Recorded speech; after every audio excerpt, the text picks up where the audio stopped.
life growing up was very normal. Went to regular school, played all the same sports my friends were playing, helped out at my grandpa's farm. And I go as far as to say that my life growing up without arms and legs was actually pretty easy considering. A lot of people find that surprising. How could it possibly be easy growing up without arms and legs? And there's several reasons. I grew up in an amazing community, and the two main reasons I highlight in my presentations as to why I can make the claim that life growing up without arms and legs was pretty easy. The first one, and in my opinion, the most important one, is a good sense of humor. If you can't laugh at life, what can you laugh at? And that mindset, that approach was started right from day one, the day I was born, with my grandma's reaction to hearing that I was born missing arms and legs, to say that my dad never finished anything he started. That was perfect. I could not have asked for a better start to life. Her reaction was not, oh my goodness, what are we gonna do? This is a tragedy, this is horrible.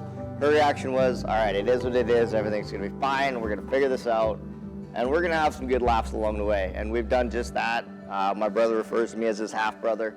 But I don't have somebody that helps me get ready in the morning, completely 100% independent, self-sufficient. And the big reason why is how my parents approached the whole thing. They realized very, very, very early on that if they did everything for me, babied me, coddled me, made sure everything was nice and easy, they would have been doing me a huge disservice. And they said it was tough. They wanted to jump in, they wanted to help out, especially when they saw me struggle, but they resisted. But if they did everything for me, babied me, coddled me, it would have robbed me of the opportunity to develop things like resilience, perseverance, clever outside of the box ways of doing things. So the fact that my parents stood back and let me figure it out, I actually cannot thank them enough. I'd said earlier that my life growing up was pretty easy, and it was, considering. But it's not to say there wasn't bad days or rough patches or funks. Not every day is going to be sunshine and roses. We are going to have our stretches where things just aren't going our way, and we struggle.